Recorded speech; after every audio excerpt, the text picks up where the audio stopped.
Coming up on this episode of DL Weekly, more D23 Expo details, new Season of the Force experiences, Toontown might finally be complete. PhotoPass Excursion has moved, a famous Imagineer has resurfaced, and we talk to David, Dr.Skipper, Marley, and more. DL Weekly starts now.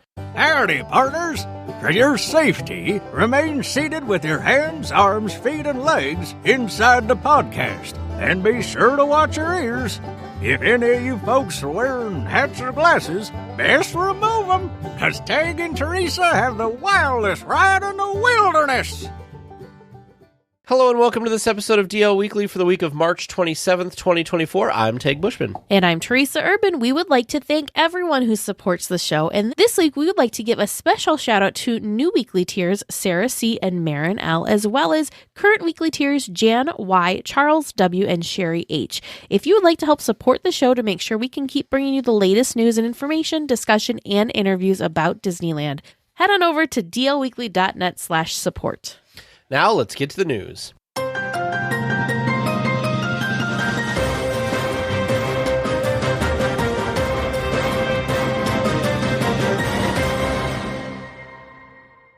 Well, we talked pretty heavily last week about D23 ticketing and expo updates. Teresa and Lynn from the Sweet Spot actually had a Zoom call that they did for the public. But there's even more changes. But wait, there's more. There's always more. So I feel like D23 Expo weekend, or the Ultimate Disney Fan Event as it's being called this year because it's just so big and so awesome, is going to be a continuous topic probably until the weekend, because what D23 likes to do, as they do every year, is they don't just have one giant announcement releasing all of the details of this huge fan weekend. They kind of release it over time. So what we have learned since we discussed this last week were several things.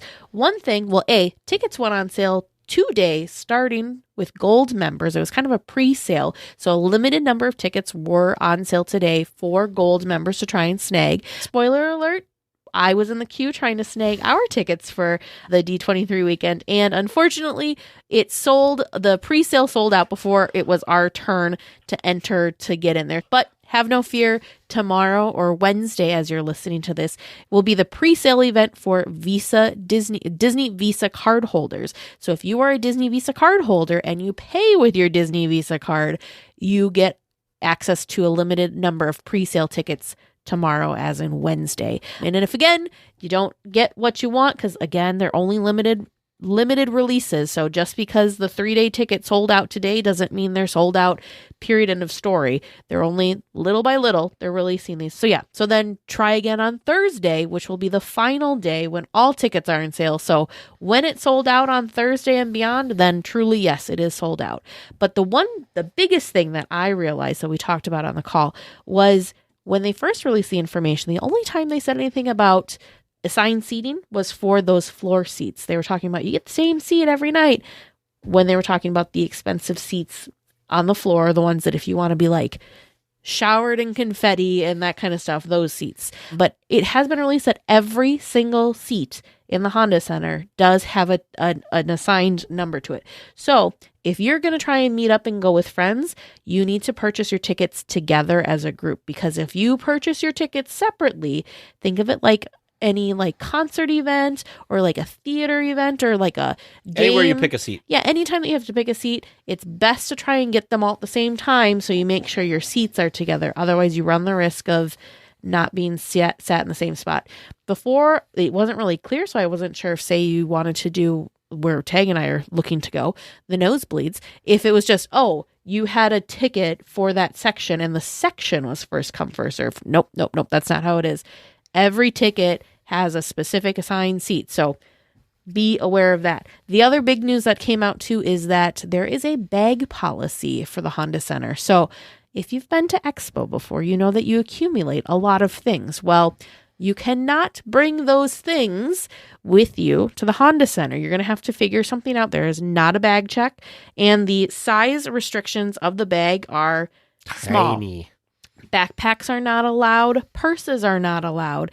It's small. Like think of like a sling clutch bag, clutch sized. Like it's only 2 inches depth of this thing. Little bags. What it is for bags and purses can be no larger than 5 inches by 9 inches by 2 inches. So again, that's 5 by 9 by 2 inches. Now, if you do require a diaper bag or a purse or bag for medical items, there is a different restriction for that, and it's 12 by 12 by 12. So there are 2 different restrictions. Well, one that's going to be for, the kind of blanket one is 5 by 9 by 2 inches. And then if there is diaper or medical needs, you are allowed a bigger bag, which is 12 by 12 by 12. You do not have to worry about it being a clear bag. They don't say anything about it needing to be clear, just the size is what is important here. So if you are a shopper at the D23 Expo, you need to make sure that you've got plenty of time to either go to your car to drop off your goods or go back to your hotel room and drop off your goods. You cannot take all of your goodies with you to the Honda Center. Those were like the big takeaways from the call. I was really noticing like how ridiculous this, I mean, I get it, like fine, but coming from, like you said, coming from the convention center where they give you a bunch of stuff, like what are you supposed to do with your stuff? It's tough. It's one of those things that was my first, like my gut reaction to. I'm like, do you know how much stuff I accumulate throughout the day at the expo? Because there's all sorts of giveaways and freebies, let alone the temptation of all the amazing things to buy. So I'm like, what am I supposed to do with all my stuff? But then I thought, I'm like, oh, you know what it is? When you go to expo, we have to go through security when we go to the expo, when we go to the convention center. And so when we enter, we have like nothing because we just have, whatever our little essentials is. We pick up and we accumulate all this stuff within the security bubble. Yeah. Well, guess what? We're leaving that security bubble. Of course, the Honda Center has their restrictions because like I said, you left the security bubble. Well, and they probably want to get people in. This is going to be thousands of people in this thing. They want to get people in without having to take a bunch of time at security and all that. Plus, think about it. How much space do you have at your tiny little... Where you put in your bags. Yeah. That's the other thing, so I think that's another issue. So, like, I get it. It makes sense, but it's kind of like, I kind of wish that there would have been some type of system or lockers that Disney could have provided that you could pay, like, outside of the venue, that you could, like, put your stuff in and then get it afterwards or something, because they're going to offer transportation from the convention center to the Honda Center, which is great, but like I feel like a lot of people are going to have to leave the convention center early to go to their cars or go back to their hotel rooms or whatever to put their crap down. Or just be very, very conscious throughout the day. Yeah. How much? What's our plan? Our plan is to get tickets, first of all. A, get tickets, and then B, we'll figure out what kind of ticket it is we're able to secure, because maybe we don't even get a Honda Center ticket because they're all sold out by the time it's our turn in line. So maybe it's not an issue. I've got a couple of different things that I'm thinking that maybe, because one of the things that might be beneficial is if you're going with a group. So, it's Tag and I, and we're going to be meeting up with another podcasting friend and doing the Honda Center events together. Maybe it makes more sense to walk to the hotel, drop all of our stuff off, and then just take like an Uber or a Lyft or a ride share from our hotel to the Honda Center and just skip trying to figure out the free shuttle thing. That might be beneficial, or maybe it's going to be super expensive because everybody's trying to get. Well, now I have other questions. Like, is it how much is parking at the convention center? Because I'm like, maybe we just rent a car. And then we can throw our crap in, drive over to the Honda Center, and then like we don't have to deal with the transports. I feel like that's going to be more expensive probably. Way to go. Yeah, I think. I mean, because our hotels, we're staying at the Howard Johnson again because you know how much we love the Hojo. It is a little bit of a hike from the convention center to Hojo. We wanted to stay closer this year, but everywhere was outrageously priced, which makes total sense. But so we might be doing something completely off, which I wanted to see how the shuttles and stuff work. Maybe we'll be really, really good, Tag, and somehow not accumulate too much stuff on Have you met us? Yes. Or perhaps maybe we have friends that parked there and we could use some space in their car, whatever. I think we've got options, but my quote unquote worst case scenario is we just stop by the hotel and just ride share from the hotel to the Honda Center. Sure. So, actually, we could probably pick up a ride share at the convention center. You could take it to the hotel. Yep. You could. And then, well, what I mean is like stay with that person, because nowadays in the ride shares you can say like stops you want to make. Oh. So like you could go there, somebody could run in with our crap quick and go on. Anyway, we've got options. There's lots of options.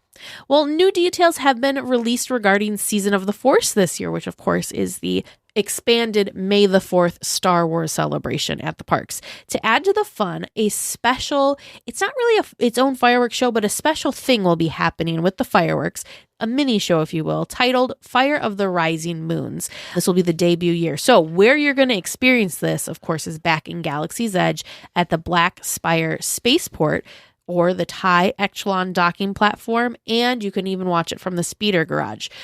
Music from John Williams will play as part of the show and experience. So I read this at first, and you corrected me.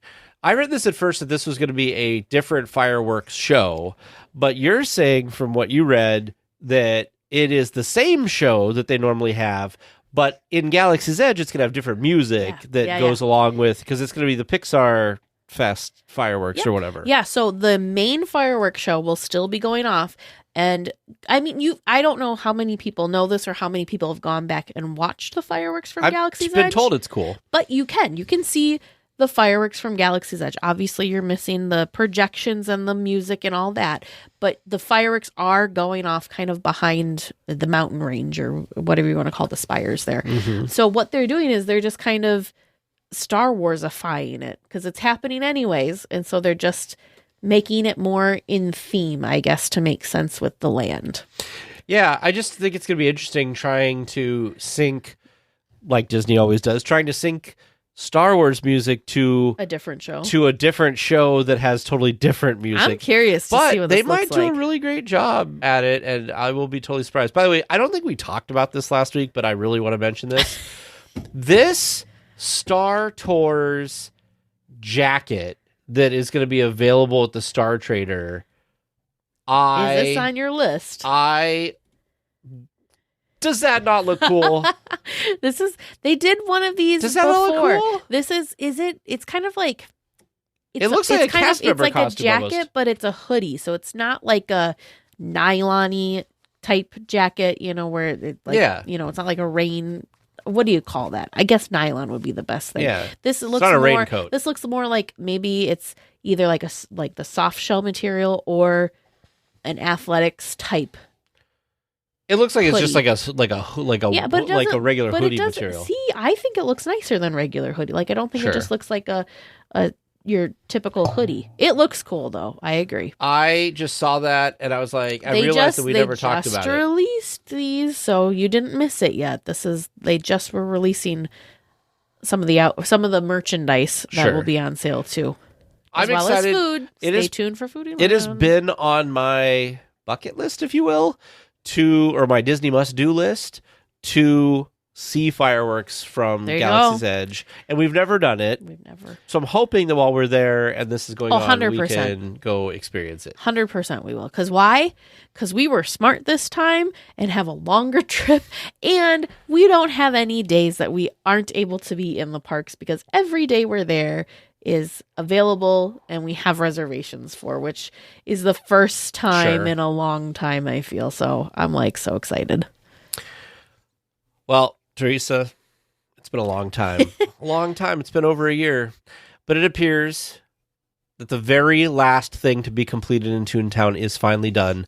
Donald's Duck Pond finally opened this week. The area features a small splash pad and a shower in the rear part of the area to rinse off when done playing. And I will tell you, every video that I have seen of this area, there is nobody using it. I also know that it's been raining and chillier there. Yeah, so. It is a little chilly. This is my hot take with this area. Okay. It's underwhelming.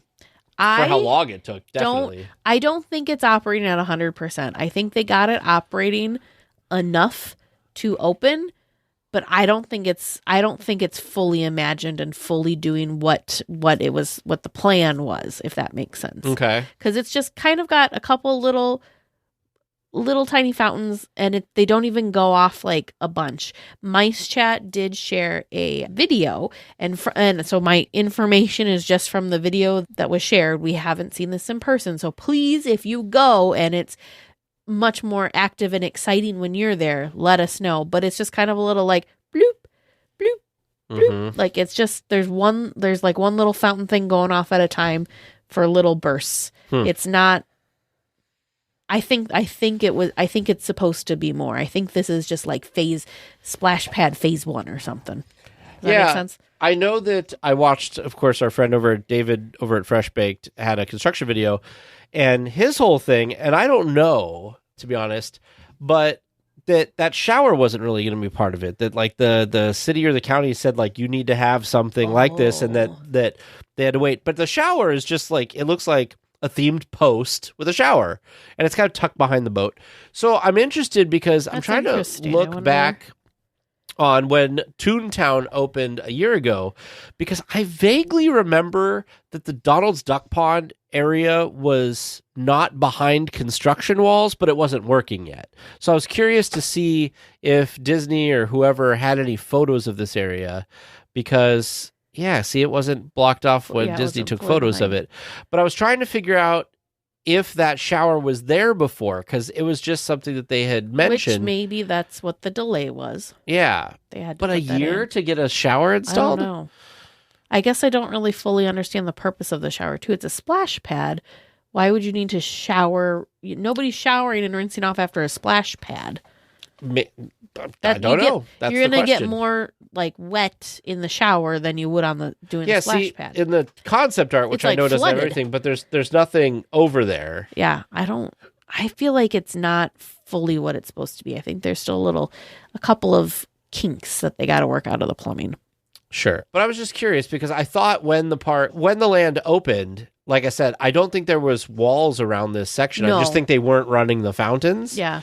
And then it like or it was up. just like, it was blocked off but not walled off, if that makes sense. Like there was like maybe a little thing saying, nope, don't cross this line, a little barrier, if you will, at the entrance, so you couldn't walk into the splash side. But sure, hopefully we'll see. I'm curious to check this out in person because, like I said, the video that I've seen was a little underwhelming, especially with how long it took for them to get this open and running.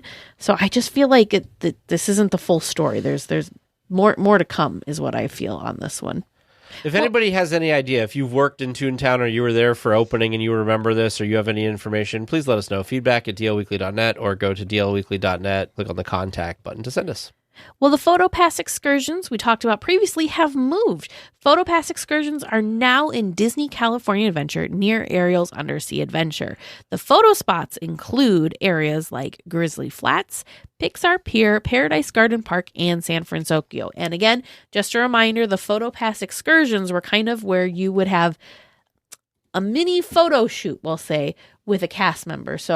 Or with a PhotoPass cast member. So that PhotoPass cast member would hang out with you and go to a couple of different spaces in certain areas. So you could say you pick Pixar Pier, you do a couple of spots at Pixar Pier to do a little mini photo. It was like shoot 15 minutes. Yep. So instead of like just waiting in line and the PhotoPass photographer stationary at one spot, they'd kind of roam the area with you. So what do you think about this? I think that the spots that are on their like little tour that they can go on is basically everywhere you'd kind of, except for Cars Land, is basically everywhere that you'd want to get photos, because there's no Cars Land, there's no Avengers Campus. San Francisco is fun. But I feel, absolutely. But I feel that there are already PhotoPass photographers that have the best shots over there for those spaces. Sure. So I think these other areas, especially, I was actually surprised on the list that Paradise Gardens Park was on there, because that is a really beautiful part of the park that like everybody kind of walks by, because you don't really, unless you're getting food there, you don't normally walk back in that section. But it's a cool little section back there. I'd take photos back there. And I agree with you. I think San Francisco is going to be a fun place to take different photos, because there's so many themed elements now that you can take photos with. And like I feel like they built it with photos in mind, because there's a couple areas that are like photo walls and that sort of stuff. So I think this is a fun feature. It definitely is Disney just trying to test it out and see how it's going.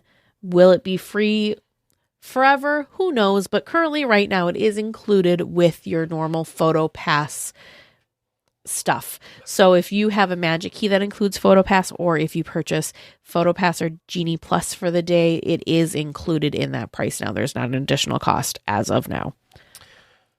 I don't know how you feel about this next story. We'll talk about when you read Weekly it. tiers who love bubbles will love this story. And fidget toys. A new interactive bubble blower is available in Toontown that features cranks and buttons that are functional. The blower makes noises and lights up in different colors. You can pick one up at the Engineer Souvenirs for $38. Do you want to know what this reminded me of? And I'm sure they did this on purpose. What does it remind you of? The game. Do you remember the game Bop It? I vaguely remember it, but I never played it. It was a game that there was a button in the middle. Mhm. There was a twisty thing and a pulley thing on either side of it. And the game would tell you what to do. It would tell you to bop it, twist it, pull it, whatever. Okay. And then it would keep going faster and faster. I don't know if this one talks you through, but it reminds me of that in the fact that it's this one thing that you can like fidget and do all these different little things with it. Plus it's got the sound. But that's what it reminds, it gives me Bop It.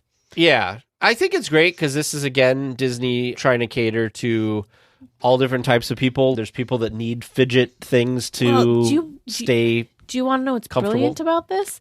Is if you are a parent of a child who loves the bubble wand and they run out of bubbles, they're still, like, this is still something, Sure. it's still entertaining for them. I didn't even think about that aspect of Or it. you can not put the bubbles in it, so you're not walking through a stream of bubbles as the parent the entire day, and they can still be fidgeting and play with this toy. Yeah.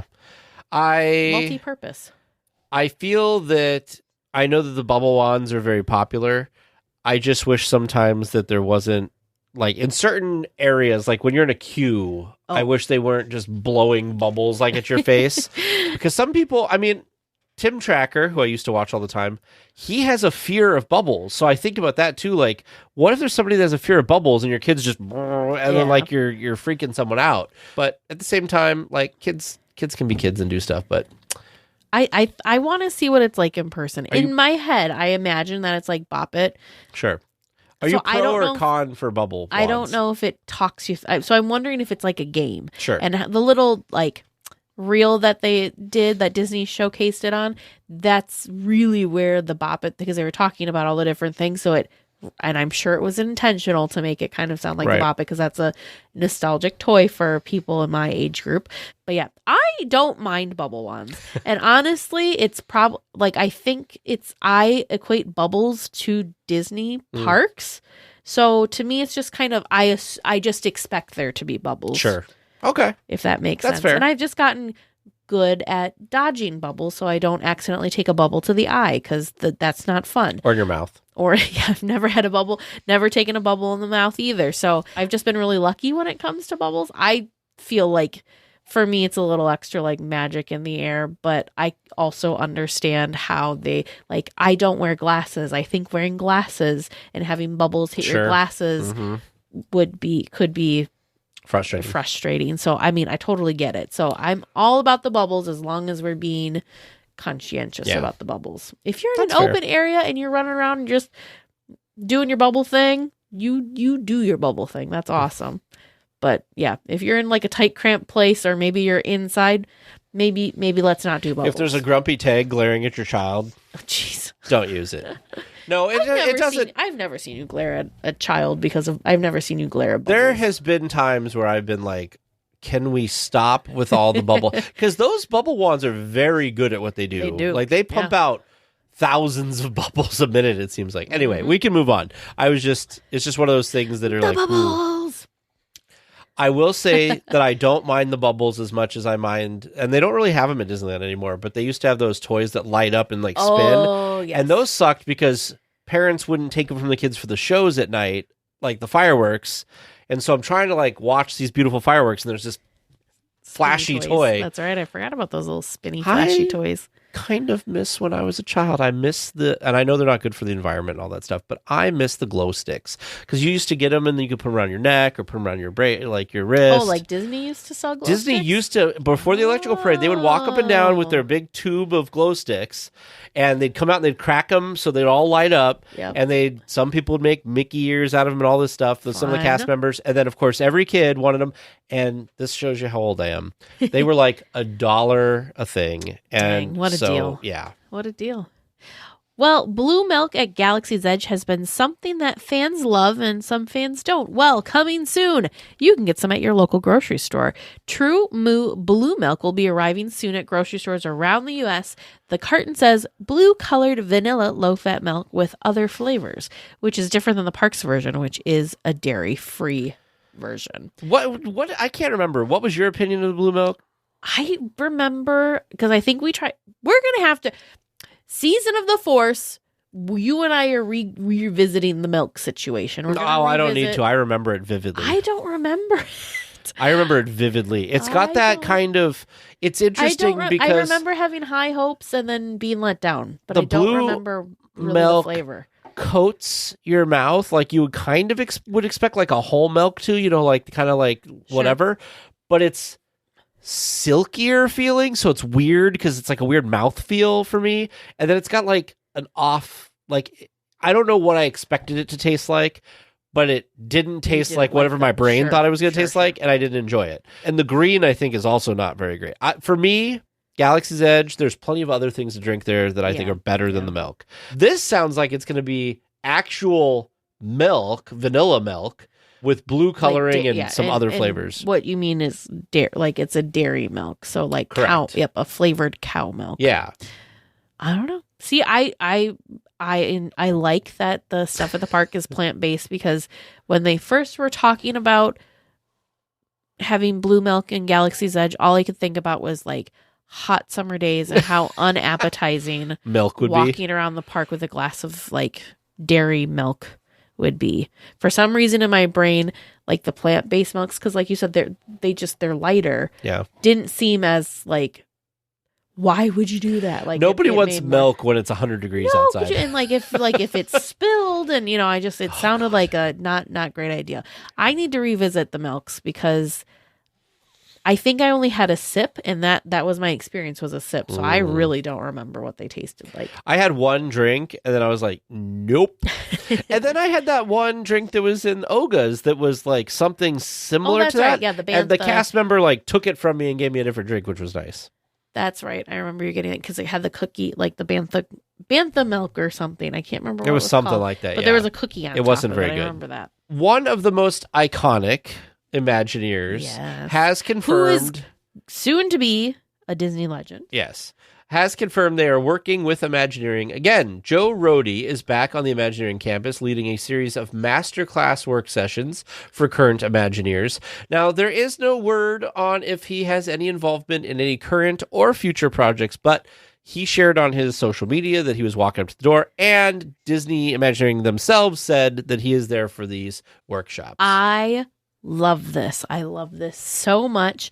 I don't know 100%, but I think this is the first time that Joe Rohde has been back since he retired and left the company.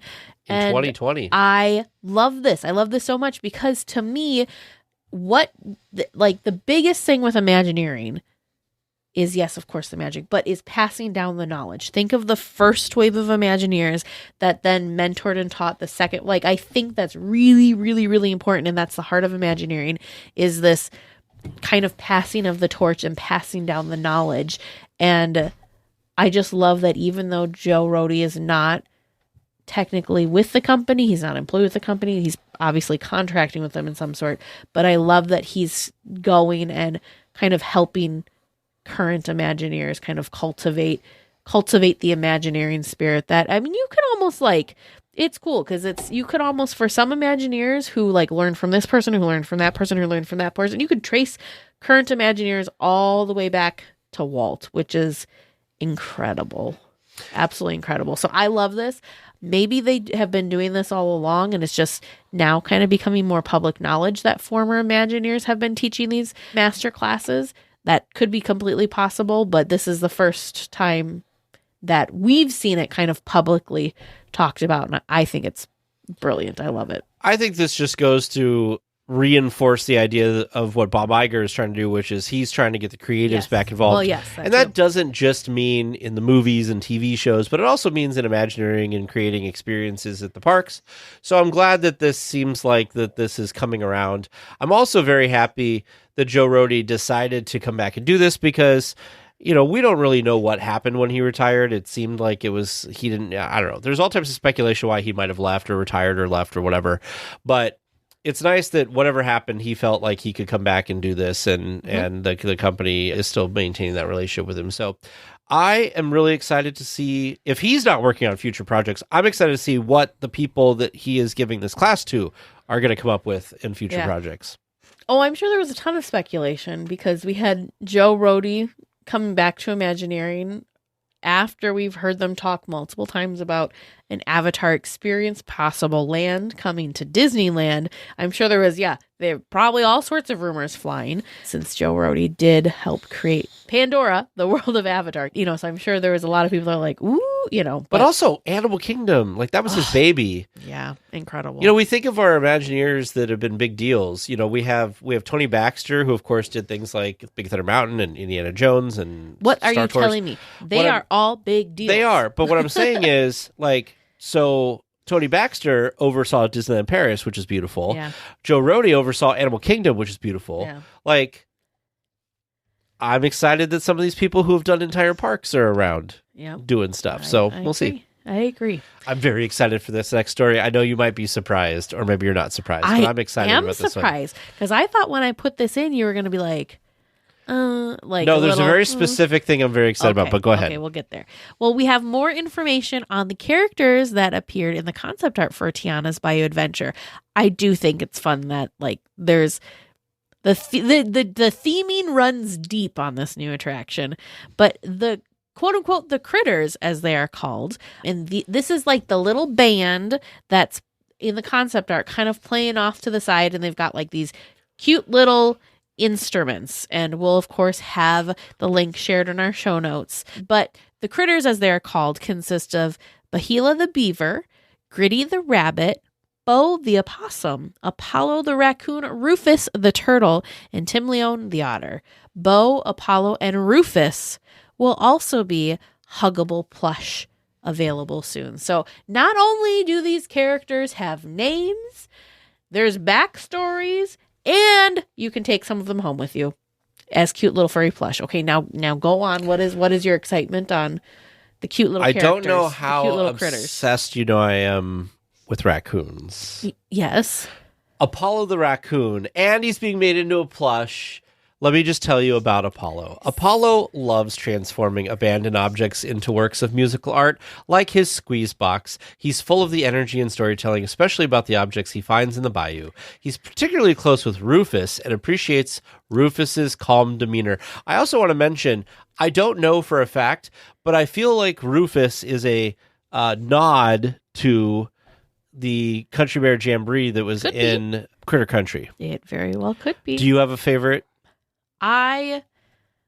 So I mean, you're like all of them. The otter's pretty cute too. Yes, the fiddle playing otter, Timoleon. Timoleon. Yeah, maybe that's probably it. Timoleon. He's so cute. He's like this little old otter, and he's got this big old white mustache, and he's just playing his little fiddle. But the other thing too, if you didn't immediately get distracted by the adorable critters and their little backstories, is the critter musicians are playing a rendition of one of our favorite songs. I mean, they're all kind of our favorite songs from the movie The Princess and the Frog. Remember, the attraction is set after the film. Yep. So I wasn't sure that this song was going to be in the attraction, and I love this song. It's Gonna Take You There, which is the Zydeco film that Ray sings. Gonna take you down, gonna take you all the way down. Oh, sure. That song. So they're doing a rendition of that song. And I'm just going to tell you about these animals real quick. Byhalia, the beaver, doesn't just build dams. She helps build musical instruments using natural materials from the bayou. As a strong-willed percussionist, it's safe to say she is the heartbeat of the band, as well as a natural designer and engineer.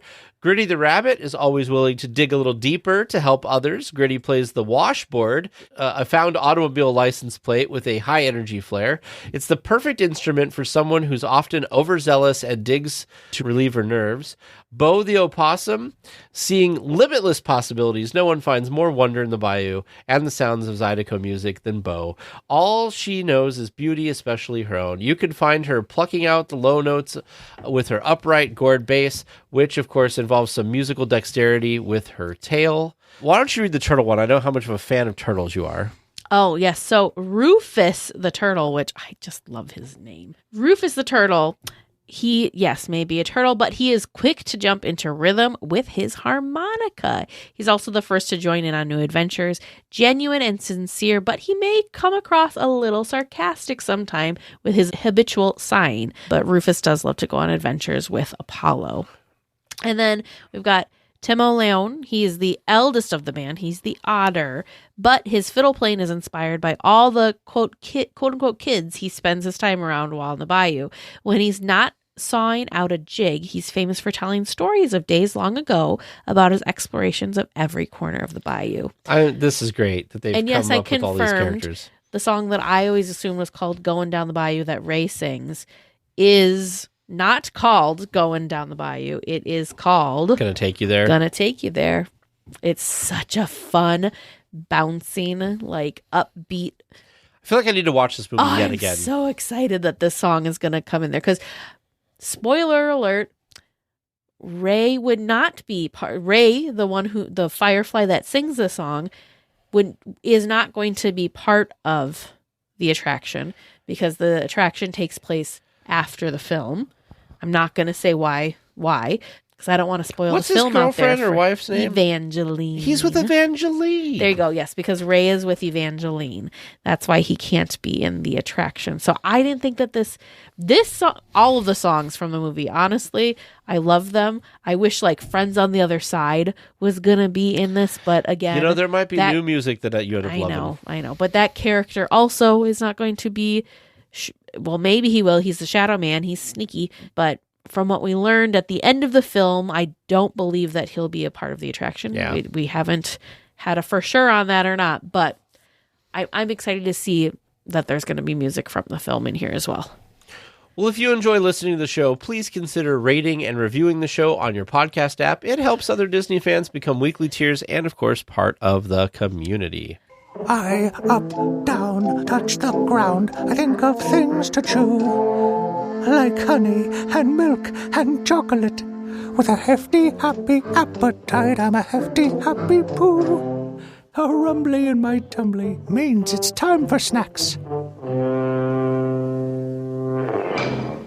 Well, y'all know what time it is. It's time for Snack Chat. Well, May is coming faster than we all realize, which can only mean one thing. Of course, May the 4th. With that comes the Season of the Force foodie guide. So, Tag, you said that you had gone through and picked out some favorites. I picked out two things. So one is a Docking Bay 7, which is, I've learned, I actually really like the food at Docking Bay 7. Yes. For those of you who may not have any idea where this is, because it is kind of hidden in a weird way, if you are on this top of the stairs looking at the Millennium Falcon, if you turn to your left, it's the building right there. That's Docking Bay 7. There you go. So available April 5th through June 2nd, and mobile orders available. You can get the fried chicken baos, which are 2 crispy chicken baos with spicy katsu sauce and creamy slaw. We're trying these. Yeah, these look amazing. Look so good. The other thing I picked was at Galactic Grill, of all places, available April 5th through June 2nd, also with mobile order available. This one is not new, but looks good. It is the Wookiee Parfait, which is a chocolate sponge cake, chocolate pudding, and caramel mousse on a chocolate coffee crust with chocolate pearls. You and I have the same list. Those were both on my list as well. Do you have any more, or do I have both your options? I am also curious, at Katsaka's Kettle in Galaxy's Edge is the Celto Slush, which is a plant-based pandan-flavored horchata topped with cold brew. I saw topped with cold brew, and I was like, Teresa's going to pick this. Yep, that was the cincher for me, was that topped with cold brew. And then the other cool thing is over at Oga's, there's new drinks coming to Oga's to celebrate the Season of the Force. There's the Fiery Mustafarian, a Silver Sea Martini, Chandrillin Chalice, and then also a Chandrillin Orb Glass. Is that the Chandrillin Orb Glass here, or is that this? Both of these look amazing. No, I think those are both the Chandrillin beverages that I they also have pictured there. have to mention that everybody's favorite Wookiee cookie is also coming back at the Grand Californian. Yeah, we cart. tried that last year. Some people are obsessed with it, I though. know, but I had different. I thought it was going to be like an oatmeal cream pie. Oh, sure. So I thought it was going to be different. Another thing we need to mention. The the popcorn buckets that they unveiled. There are 2 new popcorn buckets coming, and I don't know what it is. He's a disgusting, yucky character, and he gives me the ick feel whenever I see him on screen. But this popcorn bucket, And you want to be eating popcorn out of his mouth? This popcorn bucket is so good. Jabba the Hutt as a popcorn bucket, so good. The popcorn bucket you didn't know you needed. I have the opposite feeling of you. Really? I think from the video that I saw of them promoting this, I thought okay, I'm sorry, I'm going to go really hard on this one. I thought it looked cheap. Really? Yeah, and I didn't think the quality on it was very good, and I didn't like the idea that you were eating it out of his mouth, basically. And then honestly, the other popcorn bucket, which is a salvage stormtrooper helmet bucket, I get the idea, and I think it could be kind of cool, but I'm looking at it and I'm like, I don't know. I feel like they've done so good with popcorn buckets that my threshold is really high. Sure. That Millennium Falcon one also looks cool. I was going to say, have no fear, because the Grogu sipper is returning. The Millennium Falcon popcorn bucket is also returning. And there's a Death Star glow cube and a Millennium Falcon glow cube as well. They did not mention this, but I spied with my little eye a straw clip. With Salacious Crumb. I don't straw clips are not my thing, but I don't know what it is about. You want a little Crumb. Salacious Crumb? He's so when you're drinking your cold brew, he's going, Yes. I don't know what it is about him, but I might need. By the way, I might need a Salacious I don't Crumb. feel like I've seen this beer flight since the park since Galaxy's Edge opened. The Rancor beer flight souvenir board. Yes. Yeah. I feel like it's been, because we went back and forth when we were there with somebody about maybe buying it. Probably but then, Vern. Yeah, but he likes beer. But it was hard to transport. It was large. Well, and the hard thing too is you couldn't do the beer flight without also then being the owner of the board with the 4 teeth that the flight came in. But that's what I'm saying is the teeth looked cool. Yeah, the teeth look cool, but I wish that there was the option to just have the flight or have the flight and take home the vessel. Does that make sense? Yeah.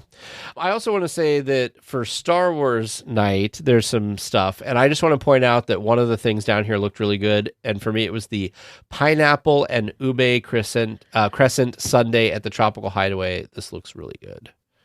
That it does. But yeah, link will be in the show notes to check out the rest of the foodie guide. They only kind of tease the Star Wars night food. So I do feel like there's probably going to be a separate, maybe not full foodie guide, but there will be a separate list of all the delicious eats that will be available only during Star Wars nights. Well, you have heard us talk about our great experiences staying at the Howard Johnson Anaheim, and we plan on staying with them again this summer when we go visit the parks. Well, we have partnered with them to offer our listeners some cool discounts. If you're going at all to experience Season of the Force, if you're going to try some of the yummy stuff we were just talking about, D23, basically anything. So much is going on. Even booking as far out as whenever they announced the opening of Tiana's Bayou Adventures, so you can see the critters we just talked about. You can get 15% off your stay, and if you're a Magic Key holder, you can get 20% off. To take advantage of these discounts, go to DLWeekly.net. There'll be a Howard Johnson logo there. Click on that, and then use the promo codes that are listed on the website to get the discount that you qualify for. I tell you, it is totally worth it. I love staying here. For D23, Teresa and I were actually looking at other hotels closer, because we had talked about that from last year, because it is kind of a trek from Hojo to the convention center. But Hojo actually ended up being one of the better priced options still available. So you can even get some discounts on top of that if you're going around that time. So there you go. Your attention, please. DL Weekly Trivia is now leaving for a Grand Circle tour of the Magic Kingdom, with stops at New Orleans Square, Mickey's Toontown, and Tomorrowland. All weekly tiers for... Hello, welcome to Trivia Land. Hello, how are you two doing today? I mean, you said we're not going to do very good, so I don't know. I'm wondering if I need another full sheet of paper. How many pieces of paper do we need for tonight, Since we've James? had so many lists recently. No lists today. So we don't have to list like every attraction in alphabetical order, or what else did we have? All the characters in Small World. Oh yeah, was characters in recent. Small World. Nope, I have Lots of good ones. just 4 questions. Okay, Each have one answer. good. So you just have to come up with the answer. That's gonna be the that might problem. be the hard part. That is the hard part of Trivia Land, but that's the part that we love. So maybe you'll surprise ourselves, and maybe, who knows? One way to find out, right? So, Yes. First questioner this week comes from listener Michael R. And the question is, what was the shortest attraction of the opening day attractions? The shortest attraction? Like, what do you mean, Shortest in like terms of ride length? Yep. Ooh. Opening day attraction, shortest attraction. Ooh. Is it the carousel? That's what I keep coming back to as well. Was it Dumbo? Could have been Dumbo, too. Dumbo would be really short. But Dumbo wasn't an Dumbo opening day wasn't attraction. Their opening Sure, day. sure. Like the day one of park opening, it was not there yet. What else was there? Carousel, You had some Mark Fantasyland, Twain, dark rides. Jungle Cruise. I don't remember all of the things that were in Tomorrowland, Jungle Cruise. I think those were all longer. Yeah, I'm going to say Carousel. Carousel could be really short. Teacups, were they open yet? No? Huh. Oh no, And the castle walkthrough wasn't a thing, so you can't count no that. teacups were there, but they moved them. Sure. Okay. Well, I guess Carousel. What are you thinking, Teresa? Also carousel. Okie dokie. Main Street Vehicles would be another one. Autopia. But Those are all I feel longer. like of the ones I can think of, I think carousel. Yeah. Storybook Land. It was not called that. It was called something else. I don't Canal remember Boats of the World. Canal Boats of the Mud and Weeds Yeah. that we named fancy things. Yep. Put that Latin to good use, right? Yes. All right. Question 2 is from listener Andy M. And the question is, in the Pirates of the Caribbean Pieces of 8 gift shop, Oh, what is in the chandelier and why is it important? dang. See, I was just all excited because I'm like, there's something that I recently noticed, a detail there that like I should have known forever. So I But was it wasn't hoping it this. was this. No, not that. Can I Not that ask a In the clarifying question, Teresa? chandelier. Teresa, James. Sure, Andy M. Is that Andy Mack? it is. The voice of Disneyland now does all of That's- our nice transitions. That's Shout out to correct. Andy. Not shout out because of this not question. shout out. though. This is a tough question, Andy. Andy's in the chandelier Andy and- has sent in some doozies. So What is in the chandelier and why is it influential? In Pieces of 8. What do you mean by Okay. influential? like it helped inspire something, I guess is the best Oh, way to boy. describe it. Is there I'm going to say there's like gold pieces. Old pieces? Yeah, and it helped inspire the name Pieces of 8. I mean, that's smart. My thought was Captain Jack's compass was stuck up there. Oh. I was thinking like a pirate hook for some reason was up There there you go. or like yeah. a pirate hat or something.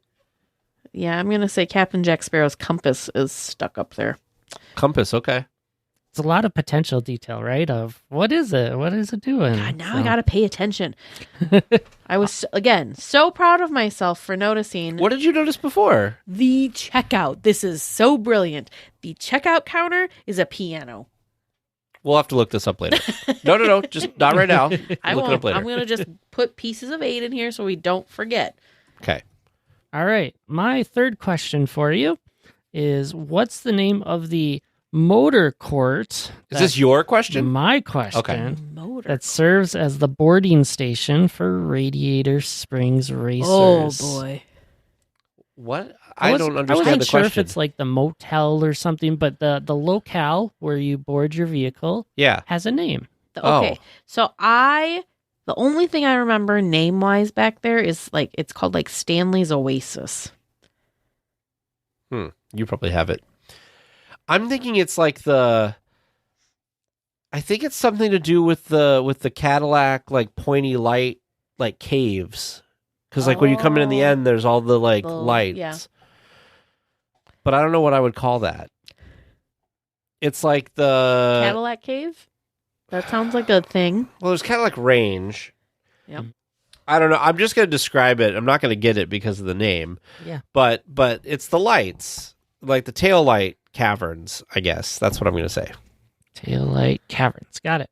I don't think that's right, but I think the idea might be right, but not the name. Maybe. But I got one more question before we get there. And since you seemed so upset last time that I didn't really give you a Lost in the Park or cast member costume, Oh, Lord. here's a cast member costume question for you. Okay. We got to pay attention, Teresa. I'm This is paying where we always have problems. These cast members wear a large red jacket with a large blue stripe going down the sleeve and the side of the jacket. The stripe also has some yellow trim on it, and there's a few other small yellow lines on the jacket as well. There's also a left breast pocket. Otherwise, plain blue slacks or plain blue shorts. And that's really it. Large red jacket. How big is the jacket? Is it like a trench coat? No. Like, I would say typical winter coat, but it definitely feels a little, like, oversized.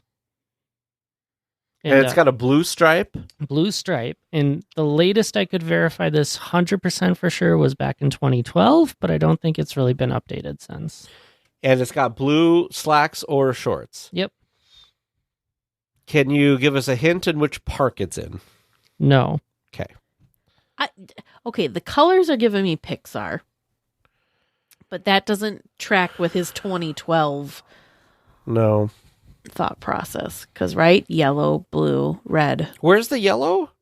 They're like small, almost like they look like rope kind of going along the blue parts. And then there's also a few other lines that go, I think. And he said blue shorts or pants. Yeah.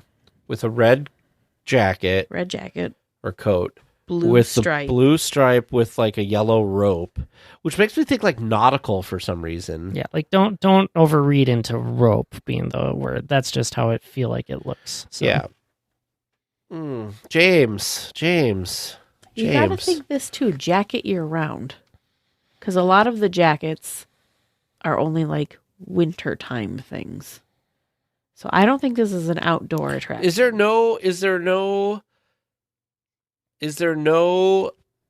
nothing under the jacket?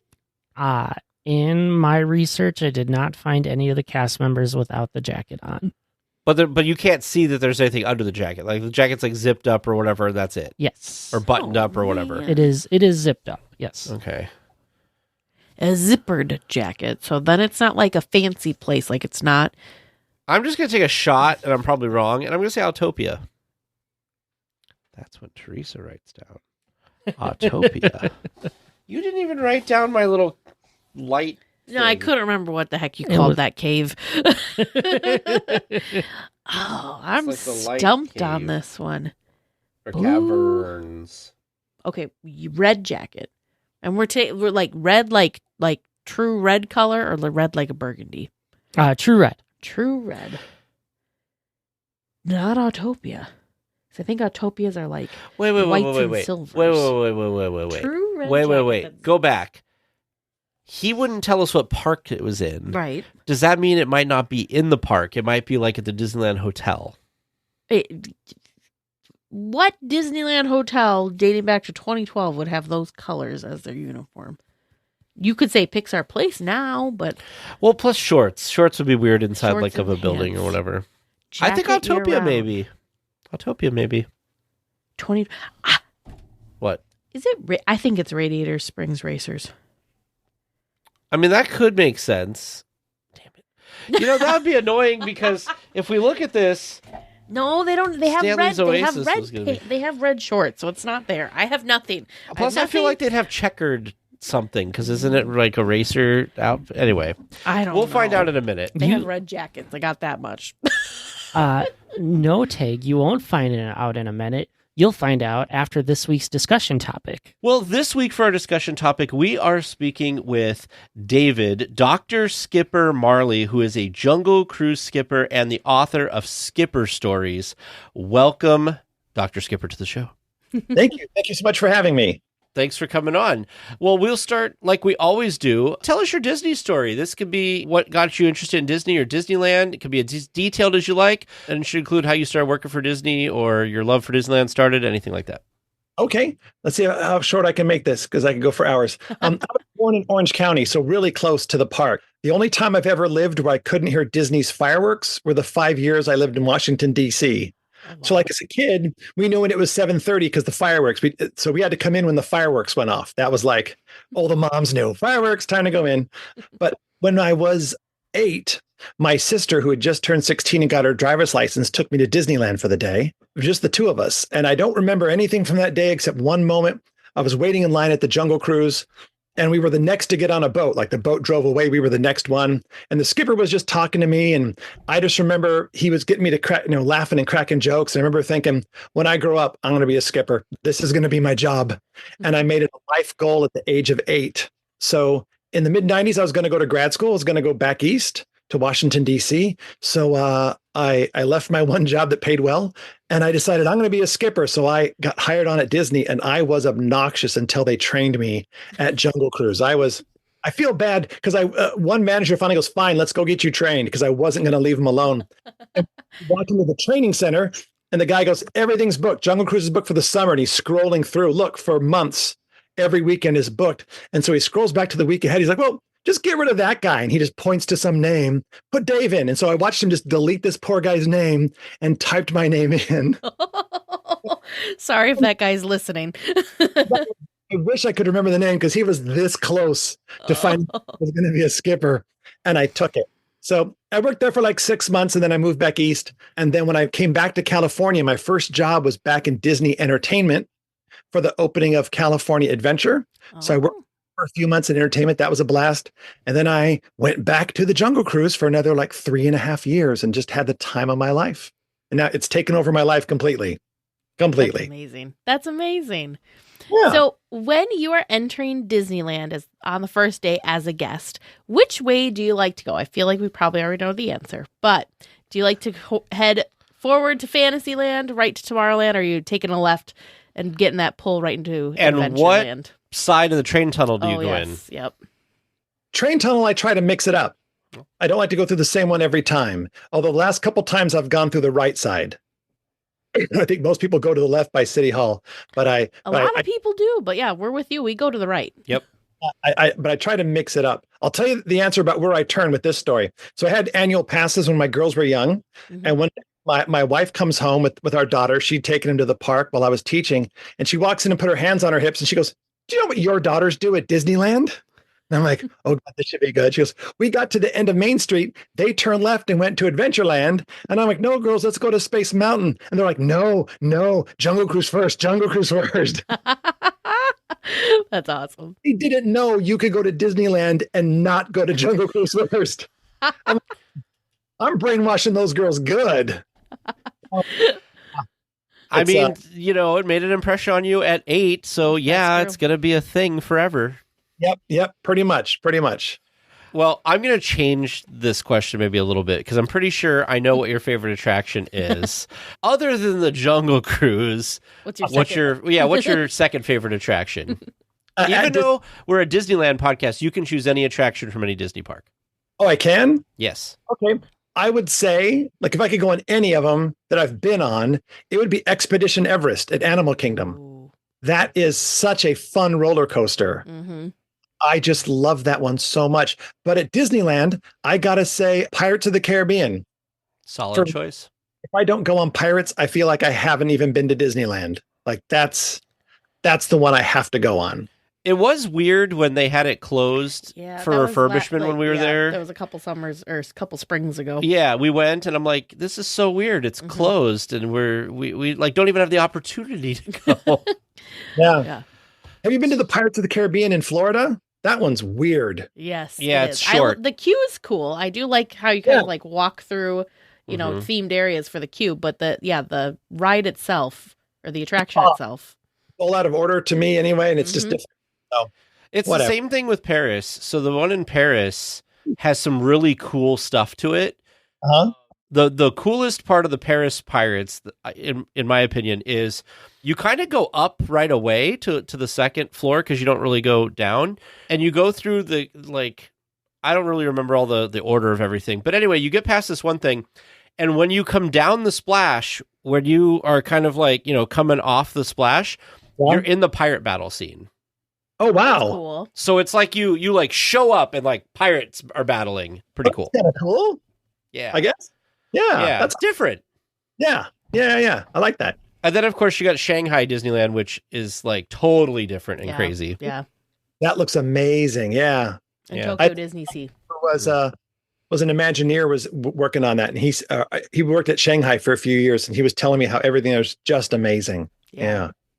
That's awesome. It looks incredible. Yeah. That's what I love about all the parks is how different things are. Like we were just saying, it's Pirates of the Caribbean, but it's not the same experience each place you go. So I love when they do that. Same thing with, since we're going to talk about it here, Jungle Cruise. Yeah. What I've seen of what the Jungle Cruise attraction is on not Florida. That's similar, well, different but similar enough to ours, but some of the ones overseas are wildly different. Yeah. The one in Tokyo Disneyland is actually the same model. I'm trying to say the same scope. It's the same map as they used in Florida, but they spun it around and they go clockwise. Where Jungle Cruise in Florida, we go counterclockwise. Oh. They go the other direction and it's flipped upside down. So it's the exact same track. All the animals are in kind of the same spots, just at a different way. Oh, Yeah. Interesting. Which Jungle Cruise is it? Maybe it's not even Jungle Cruise now that I'm saying this. Has like fire. There's like an eruption or something. Like Shanghai. Yeah. Hong Kong. Hong Kong. Kong's. Okay. Yeah. Okay. At the very end, there's this big explosion. And I wrote a book on the history of the Jungle Cruise, and a second edition of it is coming out in a couple months. Oh. And I wrote a chapter on Hong Kong that was very small. And then I got to talk to a guy named Tom Morris, who was one of the head Imagineers for that park. Yeah. And he fleshed out all of my questions. Why do they do this dumb thing? And then he would explain it to me. I'm like, oh, well, that's actually clever. And so he was quite helpful in explaining a lot of stuff to me. So There you go. You'll have to let us know when that book comes out, and we'll be happy to promote it on our socials, because I'll tell you, we have the best audience. I guarantee you're going to get a few sales of your book after you're on the show here, because our people love to. They have quite the extensive libraries of Disney books for sure. So awesome. Well, let's jump into it. Let's kind of backtrack to where it all began. Your time as a skipper, when you apparently booted someone else out and got right into skipper training. So can you tell us about your time in the jungle at Disneyland? As I said, it was my dream. It's one of those things where, you get a real big dream or a wish, and you're like, it can't be as cool as I think it is. And I hate to say this, but it was actually cooler than I thought it was going to be. Wow. It was just, everything was just, because I had to go through training in 96, and then when I came back in 2000, 2001, but it was just, training is like 3 days long, and they really would get you into it. So you were familiar with the script and the jokes and your timing. And it was neat that they really gave you a sense of how to do the job, and like a pride. Like, we don't get paid extra for doing this. Like, anybody that pushes a button in Fantasyland is making the same amount of money we are. But we're kind of cocky and arrogant because we know we do a much bigger show than they do. And so we kind of walk around like we're the cool kids. Yeah. This reminds me of, we've recently rediscovered maybe the canoes. Oh yeah. And I feel like there's like a little competition between the canoes and the Jungle Cruise for who can be funniest and stuff like that. I know that they've kind of fired some shots at the Jungle Cruise when we've ridden it. Yeah, because they wish they were funny. I learned this in working on my doing the Skipper Stories books, and then working on the history book, that the competition between the skippers and the canoe guys was really big in the 60s and 70s. Like, really big. And they said the deal was that the canoe guys were all of the jocks, and like they would get there in the morning and do push-ups to show how cool they were. Like, it was a competition who could get more girls, the funny weird guys at Jungle, or the macho guys. But I found this ad that they had put up this was like in the early 70s. They put up this before Disneyland had gay days, but they made a sign. It said Gay Appreciation Day at Disneyland. Show up at the Davy Crockett, dock dressed as your favorite canoe guy. Put it all backstage to imply that all the guys were gay, and they were very upset. They go, yeah, managers showed up and we got yelled at, and they're like, you scare this stuff off. So yeah, when I was there were a bunch of skippers that worked at canoe. I wanted to work at canoes really badly. Because I liked being outside. Yeah, I was gonna say it looked like I could see how, like, if they could. I know they're not close enough and that it's not the same pool, but you could very easily have skippers be Davy Crockett canoe guides as well, because it's very, very similar as far as the guest entertainment part. Yeah, right. Yeah, it's a lot of fun. Mm-hmm. Well, I feel like, yeah, exactly. It's in the case of the canoes, it's two cast members having to encourage people to row around the river, right? Yeah. So they got to give them something, and it's the same thing with the Jungle Cruise. I find that the Jungle Cruise by itself, just the attraction, not the cast members, is fine. Like, it's a fine attraction, but really the make or break is the cast member you have, and we've both had amazing cast members, and we've had some not so amazing skippers at times. You just made my heart very warm. That's the thesis of all of my Jungle Cruise books, is that it's the skippers that make that attraction magical, not all the animatronics. Yeah. 100%. Could you imagine? I mean, you probably have done this, but I couldn't imagine going through the Jungle Cruise without a skipper. No. It would feel a little awkward, I think. It would just be like... It'd be really funny, but the skippers probably would get in trouble for this. I think it'd be hilarious to go on, like if I was a skipper, one time maybe, I would go and just try to play the straight man and just be like, and now we're entering, and over here is the African bull elephant. Like it's a true, true documentary type thing. Because nobody expects that. It's true. The closest I ever got to that, I did a version, I didn't do it a bunch of times, I did it a few times, was called the Pun Killer Tour. Oh. Because I don't like puns normally. I think puns are more like showing off how clever you think you are. But there was this guy, we were having lunch at the Disneyland restaurant for cast members, and he said he was dating this hearing impaired guy. And he said, the jokes don't work in sign language. Because the line, those gorillas are trying to get that Jeep to start. Looks like they got it to turn over. He goes, in language, it goes, those gorillas were trying to get that Jeep to start, and now it's upside down. And I laughed so hard. And I went through every pun and I wrote it out literally.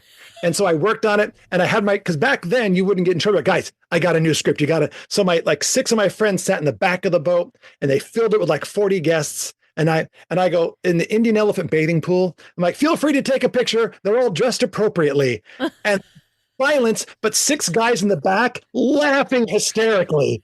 And it was the whole trip. I would do this straight, line. Nobody would laugh. Then 6 guys. And so my guests would look at me, and then they'd look back at the guys in the back. They're like, is he doing jokes we don't get? Is there a secret message? But it was a lot of fun, but guests did not know what the hell was going on. So what was the famous backside of water then? I think I would just say, here's the other side of the water. And here's the front side and this side. Yeah. So it's a dangerous place to be going. And just little things like that. And for some reason, we just thought that was the funniest thing ever. So I could see how, if you had a bunch of true Jungle Cruise fans versus guests that have maybe never done it before. Yeah. You know who would love it? Vern. Yes, Vern and James. Teresa's husband loves the Jungle Cruise. James likes the Jungle Cruise too, but Vern loves the Jungle Cruise. And he's the guy. Huh? Vern's a good man, I can tell. He's the guy that when they say it's the wonderful it's the backside of water, he starts chanting O2H, O2H. Nice. Even if he's the only one in the boat, he's still chanting. When I worked there, I was convinced I would write a better joke than that, because skippers, it's the only joke we all had to do or the boats would get angry. And I thought, I'm going to write something better. And I tried for 3.5 years, never got close. Never. The nighttime I would do Phantasmic, and I would flash the lights on and off. song, and I do Mickey's voice, and so I could do a nighttime show. But during the day, I tried so many jokes, and all of them are just hot garbage. So that's a great question, actually. As a skipper, Yeah. did you prefer day or night, or did you have a preference? Night.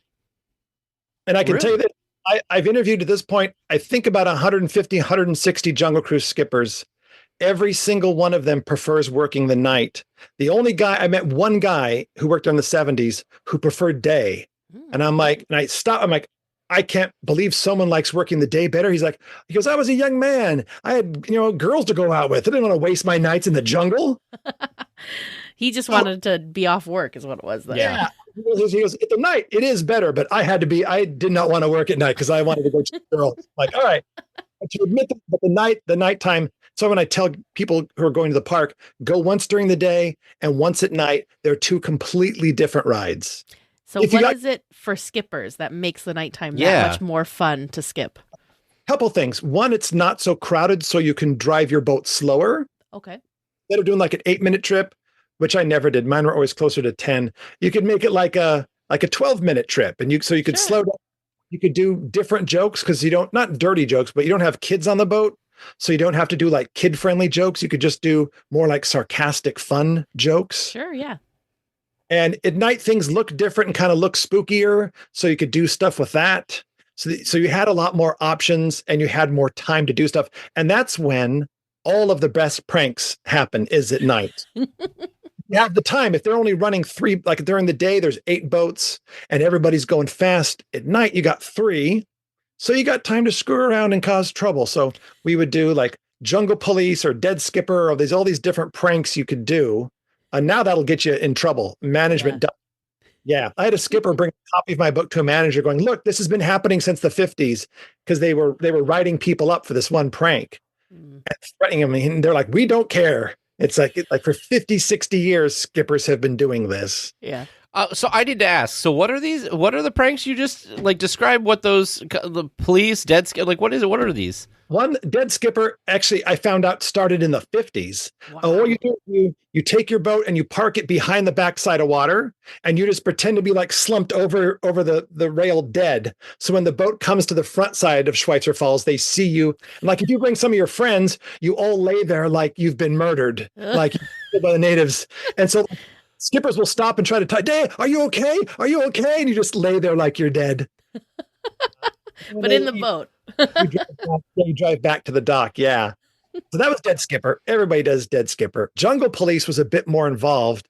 You would wait. It usually didn't tell the skipper it was going to happen. They drive off into the jungle and you get in the last boat at the dock and you drive backwards to like where the attacking natives are. And when they enter the hippo pool at one end, you come backing in from the other and you're flashing your lights. And we used to have those little gels like in theater, like they have red and blue. We would stick them over. We'd go, and we would back up. And so the skipper would stop and we're like, pull this boat over. Your skipper's not funny. And so the boats would touch, and then skippers would hop off the police boat onto their boat, arrest the skipper, drag him to the other boat, and then it would drive away. And then we're like, here's your new skipper who will finish the boat for you. Can I just say that if that happened, that would be like the best Jungle Cruise trip ever. It was always a lot of fun to do, especially there was one skipper I remember who just kept backing up because he didn't want it to happen. And we're like, dude, come on. Like chasing you by the rhino now. It just looks weird. Usually skippers, the best thing is when they got back to the dock, the guests would see their skipper tied to a pole by the exit with all the ropes around him. My gosh, that's amazing. That's the kind of stuff you would do at night when the managers run around. If the lead was okay with it, you would do it. But Jungle Police was always a lot of fun. You were adding to the show. Yeah.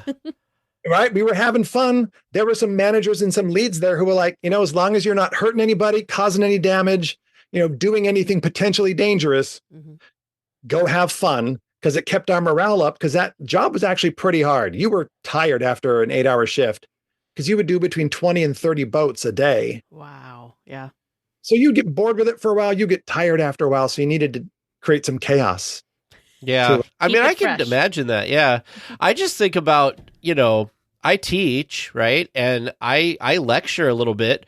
And after doing that just twice a day, I feel very tired at the end of the day. So I can't imagine having to like spiel and be enthusiastic and like put on a show. Like, ugh. Yeah, I was lecturing in a class today, and I would think, yeah, the jungle, you couldn't be like low energy. At least me, always had to be high energy. So every boat, you had to like, unless they didn't care or didn't speak English, then you could just kind of take that trip off. But normally it was really high energy because that way the boat would get into it. Yeah. Makes Which sense. is what you want. As the skipper, you want them to be involved and listening and having fun. So do you have any favorite jokes, either ones that are on script or ones that maybe you made up that you really enjoy, like really loved throwing in there? I can tell you, I followed I didn't follow the script. Very quick. I got rid of the script because I had a goal of every day I had to kind of keep my brain going. Mm-hmm. I had a goal that every day I had to write one new joke, and it couldn't be an improv joke. It had to be a joke that I could use again and again and again. Oh, wow, yeah. It was like because I'm a writer, so I had to come up with something every day. But a lot of what I did was improvisational. And back in that day, you would ride other people's boats and hear their jokes and see what they were doing. And we would all kind of help each other. So I'd been there about 2.5 years or so, and I got hired to be one of the joke writers when they updated the script. Me and about 6 other skippers got to work with an imaginator and a manager. Yeah, it was really cool. And when we started the process, they said, okay, we want each one of you to drive a boat, and we're going to listen to your spiel, and you can't get in trouble no matter what you say. We want you to do your regular spiel. So I'm like, okay. So I did mine. And at the end, the head manager, a guy named Jerry, great guy, goes, the only joke you did on the script is backside of water. And I'm like, yeah, this script sucks. I don't have anything on it. So everything was either mine or stuff I borrowed from friends. Mm-hmm. So I was able to get some jokes that I wrote on there, but I was able to get jokes that I still don't know who wrote them. They just were there for years. Wow. I got those to be on the script. So it's one of my favorite jokes I got to be on the script. I wish I had written it. I had not. And in working on my Jungle Cruise history book, I was convinced I was going to find out who wrote it. Never did. Wow. So that's kind of cool. It's like the Phantom Skipper's joke or something. Yeah. What was the joke? Did I miss it? No, I didn't say what it was. There's jokes like if you wrote a joke that you liked, you could share it with everybody, or you could say, this is my joke. Don't do it. Say those 2 jokes. May I? Yes, of course. Here's the joke that was my joke that I wouldn't let anybody do. So you're coming towards Schweitzer Falls, right? Like straight on. And you have to turn to the right to go to the Nile. I'm like, everybody, come on, lean to the right, lean to the right. It's okay. It's Orange County. You can lean to the right in Orange County. Because it's a political. And so that joke usually worked pretty well. As if most of them were locals. Yeah, I was going to say, if it was locals on the boat, that would have been perfect. Then they would get, although I had Billy Idol on my boat, 80s legend Billy Idol, and it was just him and his family and some friends. There was like maybe 8 or 9 people in this boat with their plaid there. And I do that joke, and Billy Idol's right next to me. And I do the joke, and I'm like, I bet he doesn't even know what that means because he's from England. And I look at him, and he's leaning. I swear to God, he's leaning forward into the group. It has him like lean in. He's like, "See, Orange County's like Margaret Thatcher, like the Tories, and they're all conservative." And I'm getting my degree in history, and I'm listening, going, "Billy Idol, you're crushing it. That is an A+ answer." And then out of the corner of my eye, I see one of the elephants go by. I'm like, "Oh crap, I got a job." Like, Billy Idol knows his stuff. The joke that I did not write that I love, whenever I see it done on the jungle, it makes me super happy, is at the rhino scene where it's chasing the guys up the pole. If you're familiar with this scene, I'll just tell you the story. So we're in this meeting back in the back building of Disneyland, the office building, and we're pitching jokes. And I said, I have a joke for the rhino. And they're like, okay, what is it for that scene? And I said, wow, look at those rocks. Man, that is a lot of rocks. And they were just quiet, and they went, so next, and they just ignored me. Like, nope. And I got a little mad. I'm like, okay, lunch is coming up. During lunch, I'm going to go put on a Jungle Cruise costume. We're going on the ride. I'm doing that joke, and it will be on the script. I guarantee it. And they're like, fine. So we went to lunch, and I got changed. We all went, like the Imagineer and the manager and all these skippers piled in the boat full of guests. And the reason why the joke works is every other scene at the Jungle Cruise, if there's dirt, it's usually just dirt or sand or plants. But where the rhino is, there's a ton of little like hand-sized rocks everywhere. It's all just rocks. So as you pull up, because the skipper can see the scene before the guests, right? So as you're pulling around the rocks for where the lions are, you see it, you're staring down at the rocks and you're ignoring this huge loud scene that's up above you. You're trying to get them to look like down at the shore. Look at those rocks. It's going to be 1 million rocks on that beach. And you ignore this big thing. So we come around the corner. I do that joke. The boat roars with laughter. And I see the Imagineer with her clipboard. She looks at me and gives me the thumbs up sign. And I'm like, I told you. And then when we got there, she's like, you're encouraging people to ignore a $500,000 piece of animatronics. And I said, I don't care. That joke's funny. We do not know who wrote that joke. One guy claimed he'd written it, but he claimed he wrote it like in 2006. Like I went there in 96. We were, the joke is at least that old. So it's been there for a while. I've definitely heard that joke. I've heard that joke too. I haven't heard it since they updated that scene because I think they're trying to make sure they're really on the it's probably $1 million lines. animatronic at this they're point. really on the storyline script, but I bet you it comes back because it still works. I have heard it since they updated it. Have. Yeah. Because it always gets me to laugh and cheer, and the skipper will look at me like, "What? Why do you like that?" That's because I put it in the script. Yeah, and That's awesome. Like when you're going by the Indy queue and there's a sign that says danger. Mm-hmm. Like, oh, here we're approaching danger. Look, there's the sign, and you would point to it. I'm the one that added in. You can tell it's true because it's in capital letters. When the skipper does that, I'm like, oh, that's mine. I wrote those words. Yes. That just reminds me because one of the versions of that is they said something like, all right, everybody look out for danger. There it is, or whatever they point to it. And I was like, that's so clever because like everybody always talks about the stuff that's on the other side of the thing, but they're talking about that. And I also like the one I think I've had this same skipper a couple times, and she goes, yeah, famed Indiana Jones, he's looking for like some crazy treasure or something, but I don't know why he's looking over there. I'm right here. I love that one too. That's an awesome one. That was actually my favorite spot in the jungle, was across from the Indiana Jones queue. I would stop there and just make fun of guests. Because that's where I could do my improv. I would just point at guests and make fun of them and crack jokes, and they couldn't hear you. And so you could say wild things and the boat would laugh. And that's why they put up in 2004, they put up that wall of plants between Cruise and Indiana Jones. They literally, I had it confirmed from a Disney source, they literally put that wall of plants there to stop skippers from doing that. Because so many guests would get mad and march down to City Hall and complain. Oh. Like you'd see somebody like with a jersey on with a number. You're like, hey, look, that one's been tagged and numbered and released back into the wild, or just it's all kinds of stuff. And it was so much fun, but I guess too many people got mad. Sometimes they couldn't even hear what was said. They pointed at me and laughed, and I felt mad. Oh, yeah.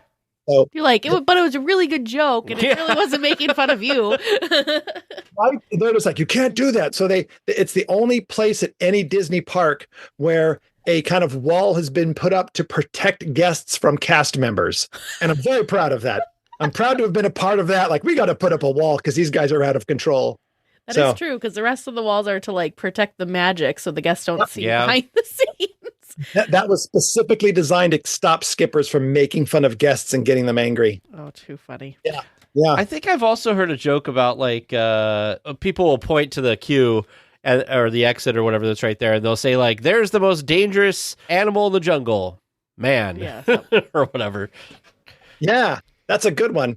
Yeah. I had a moment where I took a joke too far. It was right there. Oh. Because you could tell the worst thing about working a jungle was when it rained. That was bad. But when Indy would break down, everybody floods out of Indiana Jones and they come to the Jungle Cruise. They don't care about you or your jokes. They just want to sit down and complain that Indy's down. So whenever Indy went down, we pulled out more boats. We got the line ready because we knew we were going to get hit with a crush. So it had been down about an hour, and it was the summer, so it was hot, and the guests were laughing, and you drive by and they would just look. And so I got a little grumpy because it had been like 4 or 5 boats in a row of people that didn't want to laugh or joke. They were just mad. So I come up right by where Indiana Jones is, and I do a joke. So it's ba ba ba ba, punchline, you laugh. And so I go ba ba ba ba, punchline. And right when I do the punchline, they open the line back up at Indy. And so everybody starts going in. So I go ba ba ba, punchline. And the whole boat looks off and goes, oh. 45 people just so I stick the boat into neutral and let it coast to a stop. I said, wow, look at that line. That line's getting longer and longer and longer. And you're just sitting here on a boat watching that line. Man, by the time you get off this boat, that's going to be a good 45-minute wait. And look how close you are. Oh, you're so close. I made fun of them until a boat came around the corner out of the rainforest and I had to go. Mm-hmm. But I was just tearing into them like that, just making fun of them. And then I hit the throttle and I do another joke and I don't hear any laughter. I do another joke, I don't hear any laughter. And I turn around and it was like 45 people who would each murder me if they could. Oh no. Like, we're just going to keep going. Oh my God. So I sped up a little fast and I'm like, oh, okay. I was having fun at your expense and you did not appreciate it. Did anybody complain? No, nobody did. They were too busy running over to Jungle Cruise. they were trying to get their spot in Indy queue. They were not thrilled. I thought it was hysterical. But you know. Well, and what were the odds of you doing that, like, punchline, and it actually, like, happened to time it out just right? The timing was that it comes right back. It was stunning because I watched all their heads go, oh, like they all swiveled. Oh. And I just decided, all right. You're going to ruin my trip. All right, let's have some fun at your expense, which is not. Well, and you're stuck here whether you want to be or not. It's true. You're not hopping off the boat and hopping the little fence there. Yep. Not happening for you. You know what, though? Like, you said that, and I could see myself doing something like that. Like, you just get fed up, and you're like, you know what? It's not just their fault, but they also were not laughing. So guess what? You're going to understand how I feel in this moment. Right? Yeah. So along with jokes, I mean, I feel like the jungle is pretty infamous for pranks. You talked about a couple already. What are some of the other pranks that used to happen? Because you're right, we've heard that the pranks have kind of been. I feel like everywhere at Disneyland they've really cracked down on people having fun. That's part of it. Although what I've noticed is it goes in waves. Where they let you have a lot of fun, and then the new managers show up that crack down on everything. And I had a meeting with a Disney executive a couple years ago, right before COVID hit. I got to go up to the Disney studios and everything, and I hadn't worked at the park in like 10 years, but they were just grilling me about the Jungle Cruise and what do I think about this and what do I think about that. And it was like a big meeting, and I'm like, I got a job as a professor. I'll just say whatever the hell I want. And so I said my opinion, and the one executive goes, that's what I think. And so I just kept like, oh, all right. So I just kept going. And this other lady goes, that's what our research shows. And it's like what they want up in Glendale and what the skippers want is the same thing, but the managers in the middle only concerned about guest complaints and keeping their job. Sure. And so they would rather have Jungle be boring than do something that will get them in trouble. And so I said, until you deal with that management problem in the middle, Jungle's always going to struggle. So yeah, my favorite pranks. Oh, but anyway, so they're in a situation right now where any prank you do is just, they will fire you or suspend you for even little things. A buddy I know got suspended for 3 days for doing Dead Skipper. The guy that brought my, I said, this has been since the 50s. Yeah. So little stuff like that, they will just, well, that's not, I could see like if it's a safety concern or something like that, but that doesn't sound like a safety or like you said, it wasn't going to hurt anything, any of the equipment or anything like that. Of the things that you described, like the police one I can see is like, if you're going between two boats or something, that could be a safety. Somebody could slip and get hurt or whatever. Like I can get that, but like you're just parking your boat and pretending to be passed out or dead or whatever. Like that's not going to do anything. The problem is, I hope this isn't going too much into the weeds, but there was a safety division at Disney who wants to make everything about safety. And so management kind of used them to make pranks safety violations. So going on safari, going out in the jungle on your own is a safety violation and you're fired if you do it. Where I used to eat lunch out there almost a couple times a week. I would go through the jungle and take pictures and go do pranks. Where now if you go out there without authorization, you are immediately fired because it's like, how is it? I'm walking around plants. Like, how is this dangerous? But managers didn't like you doing it, so they found a way to make it a safety thing so they could fire you. So that's. But all right, my favorite pranks were sorry. The one that got me the best was, remember those little pink notepads that were like messages, like while you're out, like call this person. Oh yes. So I get to Jungle one day, and there in the little Jungle Cruise office was a notepad with my name on it, and it said call Mike, and it had this 4-digit extension. So I grabbed the phone, and I dial. I'm like, who's Mike? And I'm waiting, and he goes, Michael Eisner's office, and I hang up the phone. My heart stopped pounding. I took the sheet off. I looked on this. I looked to see who was coming into work next. I wrote his name down. I'm like, call Mike immediately, and I put the number there and waited for him to do it. And literally about 2 weeks later, you could no longer call the studio from the park. They disconnected it.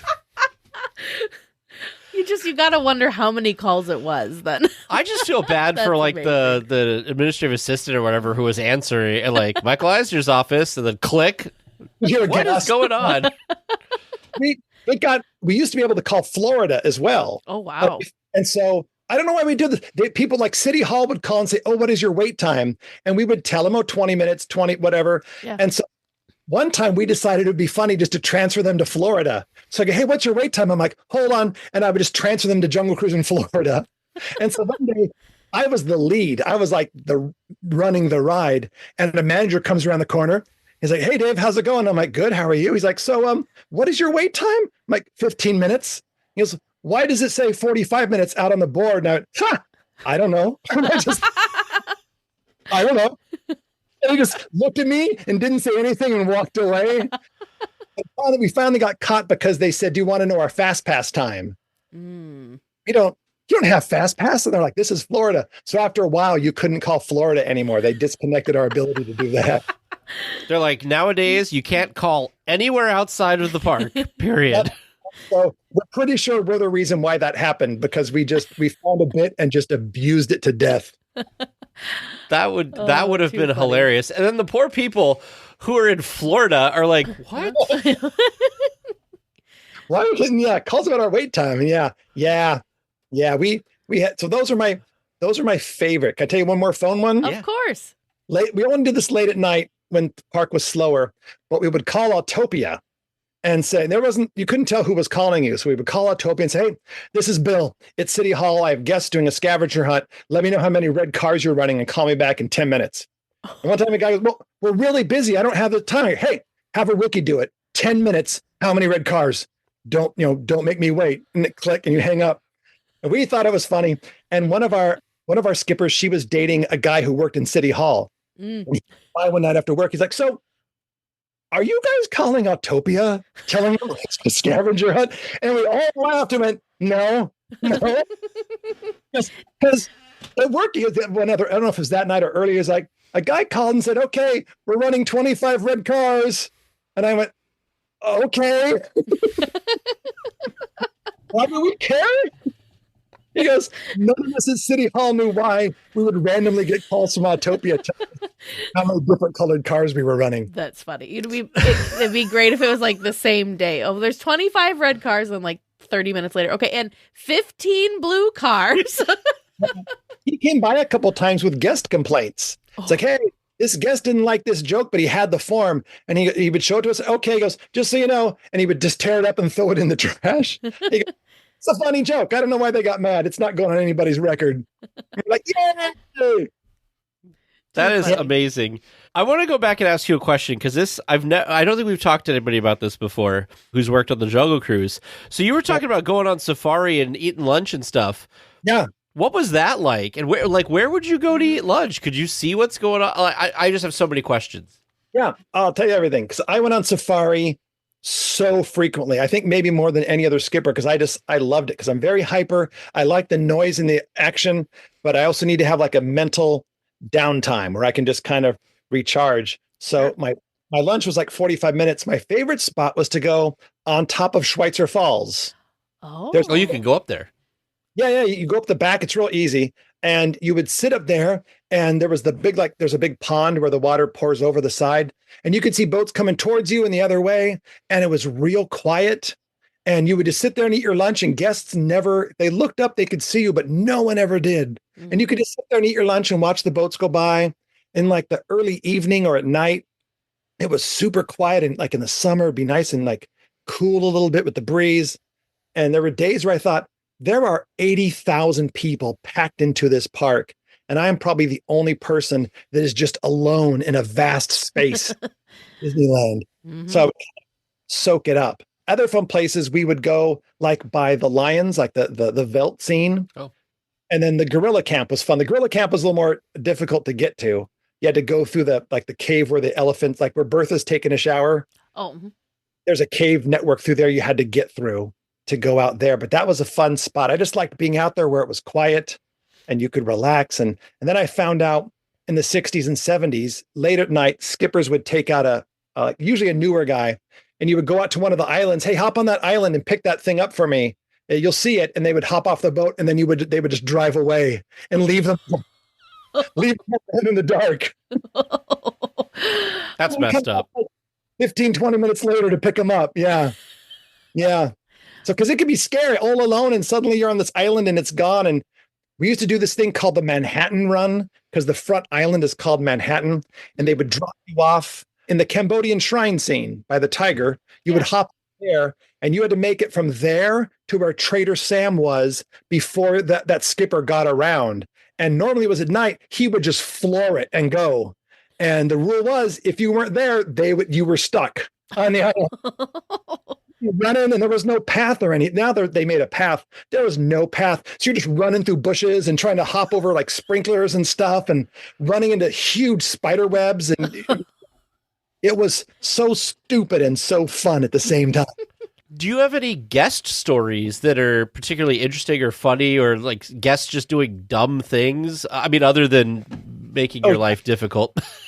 What do you have time for? My favorite one, I wasn't there, but a friend of mine, they were in the hippo pool. This guy stands up and says, "I'll save you." And he leaps into the and swims through the hippo pool, climbs out, and disappears into the jungle.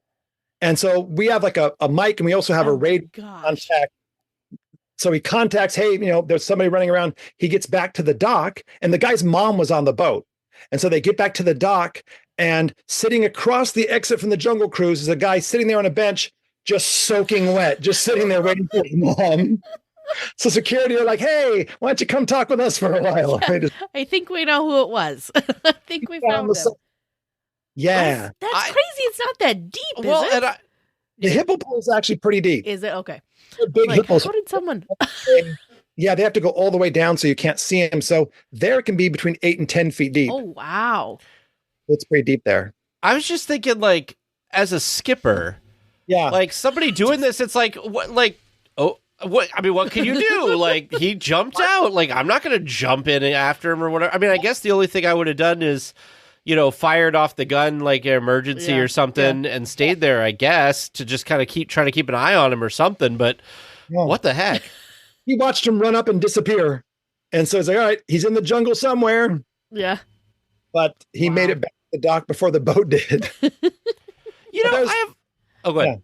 Yeah. No, go ahead, please. I was going to say that. That's pretty amazing. I would have gotten lost and stuck back there if I had to try and figure out how to get from the backside of the hippo pool. You know what I mean? Yes. Because you've never been back there. So how did he... Yeah, it's easier than you think, because there's a hill around the hippo pool, but once you get over it, that's the back of Main Street, and like got it. I interviewed skippers from the early 60s, late 50s and early 60s when Walt would stay there over the weekend. They said sometimes, one guy said it just fantastic, is at night you'd go through the hippo pool and you would look, because there's a spot where you can stand, and you would see a little cigarette glow, and it was Walt standing in the jungle watching you. Watch the boats go by, and he would go smoke where guests couldn't see him. Yeah. And he goes, you'd go out there pitch black, and you would just see like the kind of light as he took a drag, and you'd be like, oh my God, Walt Disney is watching me do this joke. Yeah. About hippos. That would have been cool. The fact that they could continue the joke after seeing that he was there. Yeah. Guests do all kinds of, almost anything you can imagine. There was a guest that fell from the second story of the boathouse. No. And he was trying to get his sunglasses fell off, and he was trying to reach them. And I got this story from 7 different skippers who were all there that day. And they were trying to go like, sir, we'll get it for it, because they can reach it. We'll get it. He's like, no. And the boat just left, so there's no boat at the dock. Falls over, and the awning is canvas. So he hits it, it shoots him in the air, and then boom, right into the water. Where if the boat had been there, he would have hit everyone else. And one guy says in all his years at jungle, he never saw anybody hit the water and get out that fast. He hopped out. He said he walked on the dock and just tried to walk away like nothing had happened. He was probably so embarrassed. But no, I'm fine. And they had to like physically stop him. Yeah. We got to check you out. And they got him a towel and some new clothes. And the best part was his family went on the ride without him. I mean, They're like, we don't know that guy. yeah, we don't know that guy. Yeah. So it was you would see and hear guests just say and do all kinds of crazy. I didn't realize. I mean, the 2 stories you gave us were guests ending up in the water. I didn't realize that many guests ended up in the water. One intentionally was in the water.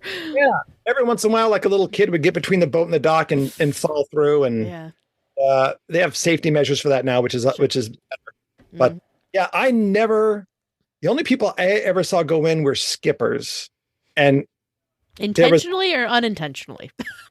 Against his will. There was this rope. It was a big tree from when it was Aladdin's Oasis, this huge real tree, and had this big thick rope that dragged in the water. And you would take it and you would swing out in front of a boat. Ooh. And Tarzan yell, and you would swing back. But the trick was, because it was dragging in the water, you could only swing out and then swing back, and you had to hop off. There was not enough energy for you to do it a second time. So I go and do it, and we're each taking turns. This one guy does it, and he decides to stay on and try it again. He goes, whoa, and he just stopped. Oh, no. Guys, help me. There was like a pole, like to pick up trash. We could have helped him, but we wouldn't. We just sat there, and a manager just looks at him, points at him, and then points down to the water. And he just lets go. Yeah. And falls in, goes, go take a shower. Yeah. That water has got to be not the best to be in. It's the same water from Sleeping Beauty's castle. It filters. It starts there. It comes down by Frontierland, by the Tiki Room into the jungle, then from the jungle into the rivers of America, then back up. So it's like a complete system. What's your thoughts on the last thematic redo where they added like the boat and like the skipper? Like they added a lot of like thematic elements. They got rid of the natives and all that. What do you think of all that? I actually liked it once I saw it. I know a lot of people didn't like it, but every skipper I've interviewed likes it better. The only complaint, and it's a complaint I have, is that the new scenes are way too loud. Way too loud. It's hard for a skipper to be heard over the noise, which I don't know if it's deliberate or not, because it's still super loud. Yeah. Every skipper I know, like at the Dancing Natives, every skipper I know had heard somebody yell something racist or inappropriate or something. They would you'd see people nudge them and they would laugh. And it was always, I saw it at least once or twice, so I was pretty sure that's what was happening. Mm-hmm. And so that was much more widespread than I think the average guest. Like I knew Fox News had a thing that Disney was going woke and they're getting rid of, and it's like, no, skippers, we saw stuff. Yeah. And it wasn't always cool, but it's weird that they got rid of humans. There's no humans anywhere in the jungle. Oh, that's true. That is true. They got rid of Trader Sam, which I like better than that stupid gift shop. I'll say that. The stupid, overly loud gift shop. Because sometimes very loud gift shop. And sometimes at jungle, you're stuck there for 5 or 10 minutes before you pull forward. And like when I was a new skipper, when Trader Sam, there's a signal, like if the lights are flashing, it means you have to stop. As a new skipper, that was my biggest fear. If I saw the lights flashing, I would go into a panic because now I have to improvise. And after like 6-7 months, I would pray for those lights to be flashing. I'm like, good, all right, let's get some stuff going. And now it's happened, but the skipper couldn't talk because it was so loud, a cacophony of noises. Well, and we got stuck there it was a nighttime trip in the jungle.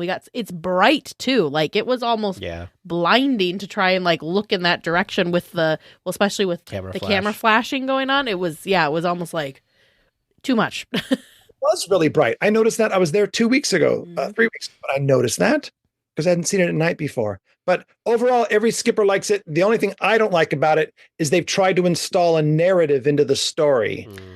It's like, oh, Skipper Felix is missing, and here's this, they're from the SEA, and it's this whole thing. And Jungle never had a narrative. It was always just a series of random scenes. That's why at every Disneyland, every Disney park that has a jungle, they're all in different order because the order is irrelevant. Yeah, that makes sense. It's like if the stretching room came in the middle of the Haunted Mansion, you'd be like, what? Why is this here? Yeah. The cemetery, why is there a stretching room? But at Jungle, doesn't matter. So you could do these jokes in any pattern. So they're trying to force a narrative into it that I don't think always works. But I knew in 96, they were replacing the original boats that had been there since 1955. And I knew an Imagineer who said, we want to take one of the old boats and have it sunk halfway in the hippo pool. And I knew they wanted to do that back in 96. Wow, yeah. Do it. Was that 24 years later? They finally got to do it. But it's cool. It's all right. It's just a little loud. Skipper say it's a little loud and it's a little too, they just put monkeys everywhere. Yeah, like they did. Besides monkeys, like there's other animals. Mm-hmm. Yeah. I do like the two, what is it? Maggie and I can't remember what the names of those chimps are that are right before the backside of water. One has a magnifying glass. Oh, Annette. That's it. Maggie Annette. and Annette, because one has a magnifying glass and the other one has Annette. I do think they're cute. But I kind of wonder with the story, I wonder if maybe the story won't be as pushed with the whole Skipper Felix, that whole thing. If that'll kind of fade and maybe once it's been there a little longer, that'll kind of, they won't. Yeah, it's like Star Tours where like they add the new scenes, so they're like heavily in the rotation. Then over time, they're just like, all right, we'll rejigger the mix again. It could be like that with Jungle Cruise too. I haven't heard anybody mention Skipper Felix in years. So like originally they hit it really hard and now nobody cares. Yeah. So it's fading. They're using new jokes. Maybe the rocks will come. Well, what I thought was interesting was at the end you were talking about with the flashing. Mm-hmm. I thought at first I was like, is this going to be a ride photo? Like, because that like they could, make magic bands more valuable or something. I don't know. PhotoPass more valuable. Please don't give Disney ideas. Well, they have enough of their own ideas. It's okay. I'll be the only weekly tier without an answer. Make sure you send your questions to Producer James or Producer Vern at trivia@DLWeekly.net. Hello, welcome back to Trivia Land.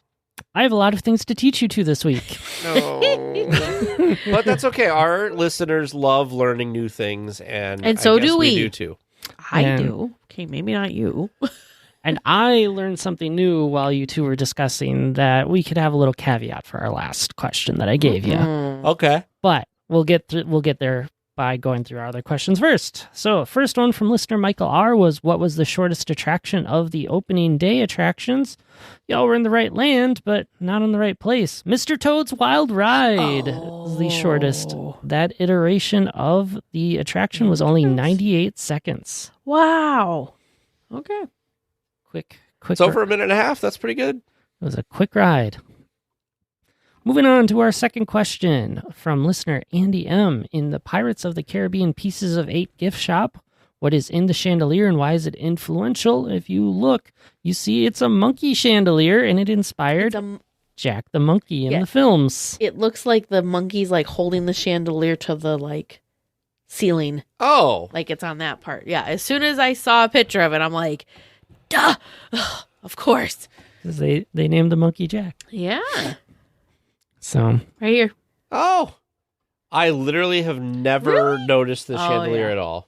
There is so much to notice in Pieces of 8, so it makes sense. I'm always squirreling at all of the merchandise. It's true. That is true. My problem is I gotta start looking up.